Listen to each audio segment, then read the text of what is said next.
J'aime bien le terme accroche, parce que la première étape, on l'appelle amener le sujet, amorce, phrase d'appel, entrée en matière. Mais moi, la formulation qui m'accroche le plus, c'est l'accroche. Donc il faut accrocher le lecteur, pas par des phrases, pas partout, des clichés, des sortes de dissertations camisole, mais que l'élève fasse preuve d'originalité en accrochant sur 3, 4 ou 5 lignes le lecteur. Que le lecteur ait envie de continuer, en fait. Mais tout à fait, parce que si dès les premières lignes d'une introduction, les fautes foisonnent, mais à quoi bon continuer? Et c'est la première impression souvent du lecteur qui risque de commander la suite de la lecture. Donc il faut que cette étape-là soit extrêmement importante. Encore qu'aujourd'hui, ça semble être la seule étape difficile, parce qu'on donne le plan à l'élève, d'abord, ensuite, enfin. Donc il faut qu'il réussisse cette première étape. Maintenant que l'élève ne commette jamais l'erreur, arriver au niveau du plan, de le reprendre textuellement. N'en déplaise à certains qui disent que puisque le plan est donné à l'élève, il peut le reprendre textuellement. Il n'aura aucun mérite parce qu'il ne va pas convaincre le correcteur. Maintenant, pour ce qui est du roman, ce sujet-là, dans la thèse, on demande à l'élève de montrer en quoi le roman relève de la fiction et comment cette fiction-là peut amener quelqu'un vers l'évasion. Si vous avez bien regardé, on a dû prendre congé de la vie réelle, mais dans la consigne, on a été plus clair en montrant que c'est une fiction qui favorise l'évasion. L'évasion, ça vient du verbe s'évader.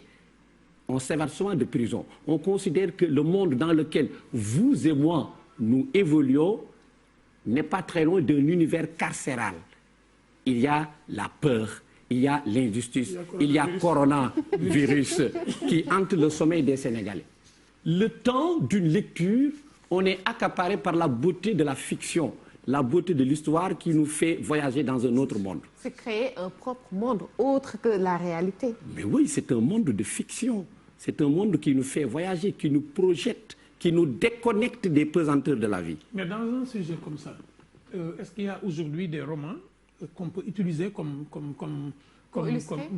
illustrer? Si un élève, par exemple, de terminale aujourd'hui qui est en face de ce sujet, est-ce qu'il y a des romans prioritairement qu'il peut Mais peut tout utiliser? à fait. C'est à ce niveau, M. Gueye, que tous les collègues qui négligent la typologie du roman font erreur. Les types de romans. Il y a les romans de science-fiction, il y a les romans fantastiques, les romans d'amour, les romans historiques, les romans policiers.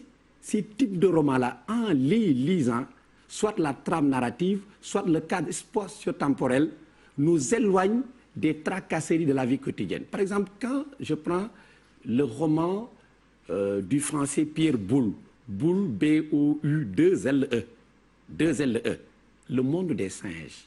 C'est un roman de science-fiction dans lequel l'auteur imagine un monde dans lequel les singes sont les êtres qui dominent. Ils sont intelligents, là où l'homme est réduit à l'état animal. Mais le temps de lire ce roman-là, on ne peut pas penser à nos réalités. Rien dans ce roman ne nous renvoie la hantise du coronavirus. On est en train de voyager, etc., etc. Donc le roman nous déconnecte à travers un changement de localité, parce que lire, c'est voyager. Mais le roman également peut favoriser l'évasion parce qu'il favorise un changement d'identité.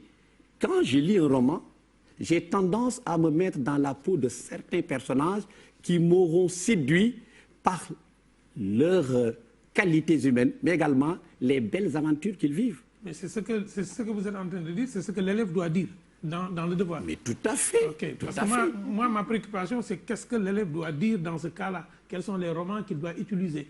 Je pense qu'il est dans la partie thèse, en fait. Je suis dans la partie thèse. Oui. Je suis dans la partie thèse où il est question de montrer que le roman, en tant qu'œuvre de fiction, peut favoriser l'évasion, le rêve, la distraction. Okay. Formidable. Donc il peut prendre ce roman-là comme exemple. Très bien. Okay. Voilà le roman qu'il faut lire. Un excellent roman, passionnant, affriolant et qui nous éloigne très loin. Donc, à côté des romans de science-fiction, il y a également les romans fantastiques. Parce que le roman fantastique est un roman qui nous présente des êtres et des événements impossibles dans la réalité. Le roman le plus célèbre, ou les romans les plus célèbres, nous viennent de Joanne Rowling, dont le héros, Harry Potter, est un apprenti sorcier évoluant dans un monde où règne la sorcellerie et la magie. Et souvent en France, quand ce type de roman-là est adapté en film, mais souvent ce sont des records. Les salles affichent pleines avant même que les premières ne soient faites. Vous voulez me dire qu'un élève de terminale peut utiliser Harry Potter dans une dissertation? Mais tout à fait. Ça dépend de la manière dont il l'exploite. C'est un roman fantastique qui nous éloigne, qui nous déconnecte. Le roman...